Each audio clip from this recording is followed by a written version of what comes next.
Hello friends, welcome to your प्रतिदि competitive classes. मैं हूं आपकी मेंटोर डॉक्टर पूनम शर्मा।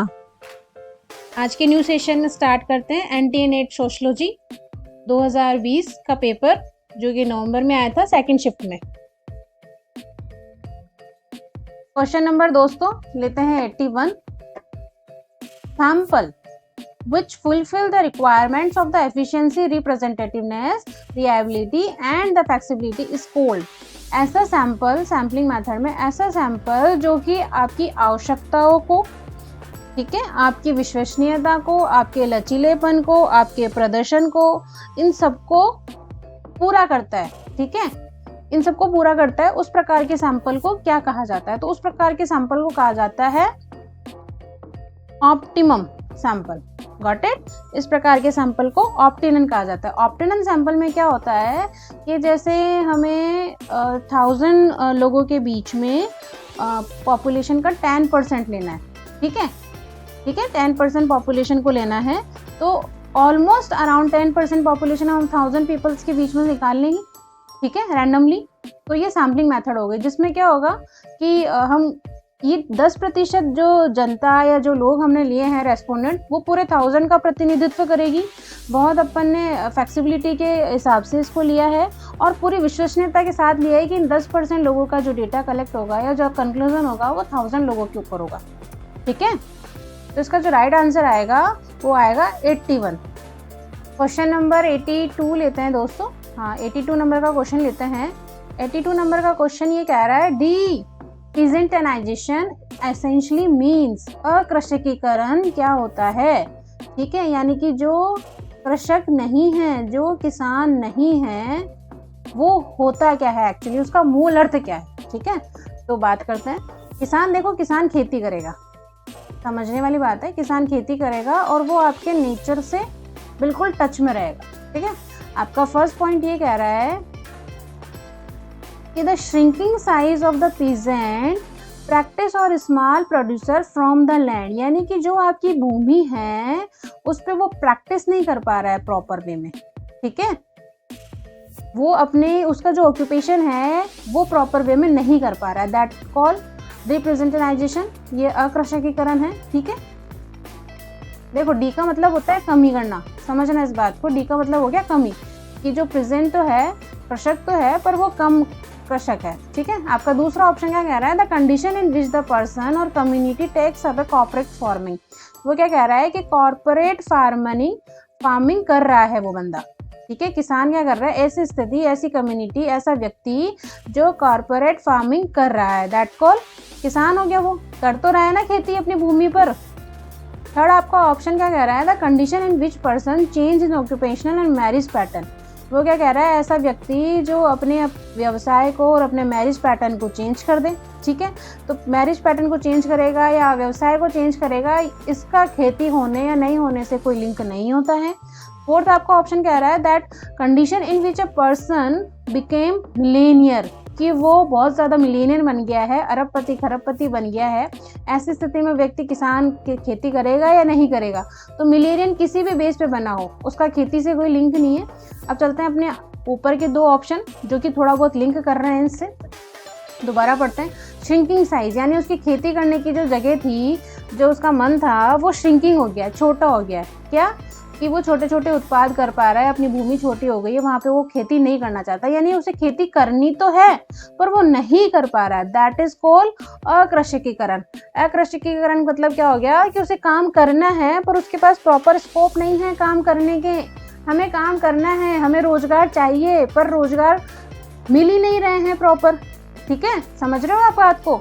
तो अकृषकीकरण का मतलब होता है कि व्यक्ति कृषकों के पेशे या भूमि के आकार में संकोचन हो जाता है, भूमि छोटी हो जाती है, लोग काम नहीं कर पाते हैं। नेक्स्ट क्वेश्चन लेते हैं दोस्तों, क्वेश्चन नंबर 83 कह रहा है, who from among the following does the relationship between the various तरह in a stratified society as one of the corporation and interdependence, कि ऐसी सोसाइटी जहाँ पे सहयोग हो, कॉर्पोरेशन हो और निर्भरता हो एक दूसरे पर, ऐसे समाज कहाँ पाए जा रहे हैं, या ऐसे समाज को क्या कहा जाएगा, ठीक है। इस प्रकार के समाज को या इस प्रकार की समाज की रिलेशनशिप को क्या कहा जाएगा? तो इस प्रकार की रिलेशनशिप में क्या होएगा? फंक्शनलिज्म। फंक्शनलिज्म में क्या होगा कि कोई स्ट्रक्चर है, इस स्ट्रक्चर में यूज होने वाले तत्वों को, पार्ट्स को आपस में सामंजस्य बनाना होता है, अनुकूलन बनाना होता है, तब उस जगह की संरचना प्रॉपर वे में हो पाती है। अगर उन तत्वों के बीच में प्रॉपर अनुकूलन नहीं है, सामंजस्य नहीं है, वो एडजस्टमेंट नहीं कर पा रहे हैं, तो वहाँ की जो संरचना है, स्ट्रक्चर खत्म हो जाएगा। इस क्वेश्चन का जो राइट का आंसर आएगा वो आएगा option number B, that is functionalism. अब इसको अपन पार्ट फर्स्ट में पढ़ लेते हैं कि मार्क्सिस्ट क्या करते हैं। आपके मार्क्सवादी दृष्टिकोण क्या कहते हैं कि जो पॉलिटिकल इकोनॉमी होती है, पॉलिटिकल इकोनॉमी वो क्या कह रही है कि दोनों साइड से मार्क्स क्या आते हैं, मार्क्सिस्ट जो मार्क्सवादी थ्योरी है वो कहती है कि नो क्लास, क्लास ही नहीं है, हम चाहते ही नहीं कोई क्लास डेवलप हो। ठीक है, पॉलिटिकल मान लो, इकोनॉमिकल मान लो, ठीक है। अच्छा, थर्ड ऑप्शन आप क्या कह रहा है? प्लूरलिस्ट, बहुलवादी विचारधारा। बहुलवादी विचारधारा क्या कह रहा है कि ऐसी विचारधारा जिसमें व्यक्ति एक है, ठीक है, और वो भिन्न भिन्न प्रकार के बिलीफ सिस्टम को, आपके है ना ओपिनियन को मानता है, ठीक है, ये बहुलवादी हो गया। यानी कि good thing, as a good thing को मानना बहुलवादी परंपरा होती है। और आपका जो फोर्थ ऑप्शन है वो है इंटरेक्शनिज्म, ठीक है, अंतःक्रियावादी। अंतःक्रियावादी क्या होता है कि सोशल बिहेवियर जो है आपका, उसमें व्यक्ति व स्थिति के, यानी एक पर्सन है और यहाँ पे सिचुएशन को और है, इन दूसरे के साथ इंडिकेट करना, इंटरेक्शन क्रिएट करना, दैट इज कॉल्ड इंटरेक्शनिस्ट। ठीक है, तो आपके जो 83 नंबर का क्वेश्चन आएगा वो क्वेश्चन नंबर का आंसर आएगा बी, प्रकार्यवादी दृष्टिकोण ये चाहता है कि समाज में सहयोग और अंतर्निर्भरता बनी रहे। नेक्स्ट क्वेश्चन लेते हैं दोस्तों, question number 84। Which one of the following incident promoted Vinoba Bhave to initiate the Bhudan movement in India? ठीक है, तो जो भूदान मूवमेंट था उसके लीडर थे विनोबा भावे, और जो भूदान मूवमेंट था, देखो इस क्वेश्चन में आंसर लिखा हुआ है भूदान, यानी भूमि का दान कर देना, यानी कि आपके लैंड गिफ्ट कर देना। ठीक है, ये भूदान आंदोलन का मेन उद्देश्य था कि अपनी लैंड को गिफ्ट कर देना। तो ये किससे प्रभावित था? विनोबा भावे का जो भूदान आंदोलन था वो किस घटना से प्रभावित था? तो वो था नालागोंडा इंसिडेंट से प्रभावित था। नालागोंडा आंध्रा में पड़ता है, ठीक है, और अब तेलंगाना में पड़ता है। बी ऑप्शन इसका राइट ऑप्शन आएगा ए। बी ऑप्शन अपन देख लेते हैं, श्रीकाकुलम घटना। श्रीकाकुलम घटना 1967 से 1970 तक रही, और ये भी आंध्रा में रही, आंध्र प्रदेश में रही। ठीक है, और ये नक्सलवादी घटना का बिफोर पार्ट था। ठीक है, कि सबसे पहले तो श्रीकाकुलम घटना हुई, ये एक एरिया का नाम है, श्रीकाकुलम एरिया के अंदर ये इंसिडेंट हुआ। उसके बाद उसका बड़ा रूप जो हो गया वो नक्सलवादी घटना ने ले लिया। ठीक है, और जो मधुबनी इंसिडेंट है वो है यूपी में। Got it? तो 84 का जो राइट आंसर आएगा वो आएगा नालागोंडा एक्सीडेंट, जिससे कि विनोबा भावे प्रभावित। नेक्स्ट नंबर का क्वेश्चन लेते हैं दोस्तों, क्वेश्चन नंबर आपका आएगा 85। 85 नंबर का क्वेश्चन क्या कह रहा है कि who among the following started the self respect movement in Tamil Nadu? Tamil Nadu के अंदर जो सेल्फ रेस्पेक्ट मूवमेंट आया था वो किसने शुरू किया था? तो इसका राइट आंसर आएगा रामास्वामी नायर ने। सेल्फ रेस्पेक्ट जो मूवमेंट था वो ये होता था कि जितनी भी पिछड़ी जातियां हैं, एसटी और एससी में, या ट्राइब्स हैं, वो उच्च जातियों के रूप में, जो भी अपर क्लास है, ठीक है, अपर क्लास के रूप में आपको सोसाइटी में उनको प्रेस्टीज मिले, उनका स्टेटस मेंटेन हो। ठीक है, ये था आपका सेल्फ रेस्पेक्ट का मूवमेंट, कि जितने भी ऊंची जातियों को जो सम्मान मिलता है, जो अधिकार मिलते हैं, वो सारे के सारे आपको नीचे लोअर क्लास वालों को भी मिले। That is called self respect movement. जो इसके जो स्टार्ट किया था वो क्या था? रामास्वामी नायर ने। नेक्स्ट नंबर का क्वेश्चन लेते हैं दोस्तों, question number 86। Which one the following factor is the negatively correlate with the modernization? ठीक है, नेगेटिवली, नकारात्मकता रूप से जो मॉडर्नाइजेशन के साथ में कोरिलेट कर रहा है, ऐसा कौन सा फैक्टर है? दैट पहला फैक्टर इन्होंने क्या बताया है? Achievement movement. ठीक है, अचीवमेंट मोटिवेशन जो होता है कि आपको ये कहा जाए कि आपको उत्साहित किया जाए कोई अचीवमेंट के लिए, आपने बहुत अच्छा काम किया है, आप बहुत अच्छे से डिबेट करते हो, बहुत अच्छे से आपका स्टडी मटेरियल होता है, ठीक है, आपको सोसाइटी में प्रेस्टीज पॉइंट रहेगा, दैट इज कॉल्ड अचीवमेंट। तो जब अचीवमेंट होती है तब हम मॉडर्नाइजेशन की ओर आगे बढ़ते हैं और आधुनिक होते हैं।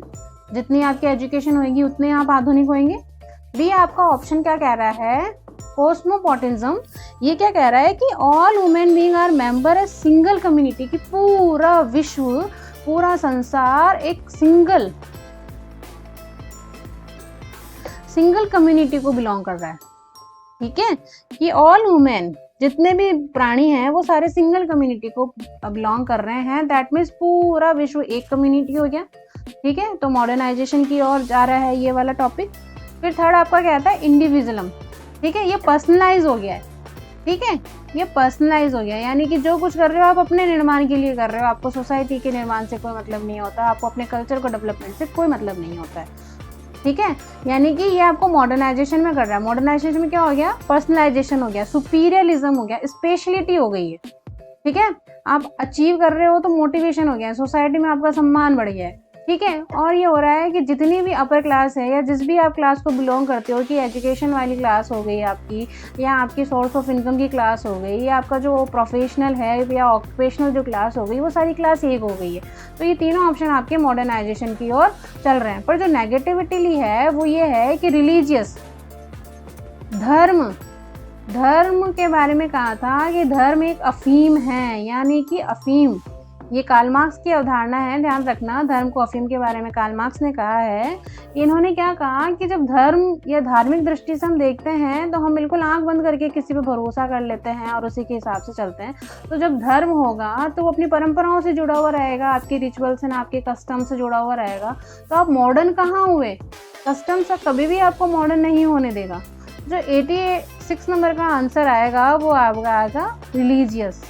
87 नंबर का क्वेश्चन देखते हैं दोस्तों। In which state Champaran Satyagraha movement was initiate, कि चंपारण जो सत्याग्रह मूवमेंट आया था वो कहाँ पे शुरू किया गया था, वो किया गया था बिहार में। इसका राइट आंसर आएगा बिहार। क्वेश्चन नंबर 88 देखते हैं दोस्तों। Who has used the term the serendipity in sociological research. Sociological research में सेरेंडिपिटी का टर्म का यूज किसने किया, तो वो किया है आपके आर.के. मर्टन ने, ठीक है। सेरेंडिपिटी का मतलब क्या होता है, मेकिंग हैप्पी, जो आर.के. मर्टन चाहते हैं कि कैसे भी हो आपको हैप्पी होना ही है, ठीक है, अकॉर्डिंग टू मर्टन। और वैसे सेरेंडिपिटी का मतलब होता है कि ऐसी कोई घटना, आकस्मिक घटना जो एक्सीडेंटल हो, उसको आपको रिसर्च करने में असीम खुशी मिलती हो, शक्ति मिलती हो। एक्सीडेंटली जो आपकी घटना हो जाती है कभी कभी, जैसे कि अपन किसी चीज़ को ढूंढ रहे होते हैं और वो हमें नहीं मिल रही होती है, और कभी कभी सडन हमें मिल जाती है, तो उस समय हमें कितनी हैप्पीनेस फील होती है, दैट इज कॉल्ड सेरेंडिपिटी। तो इस प्रकार की जो आकस्मिक घटना होती है उसका प्रयोग आर.के. मर्टन ने किया था। इसका राइट ऑप्शन आएगा ए। क्वेश्चन नंबर 89 देखते हैं दोस्तों। Culture of the relatedness by Janet Carsten in the study of.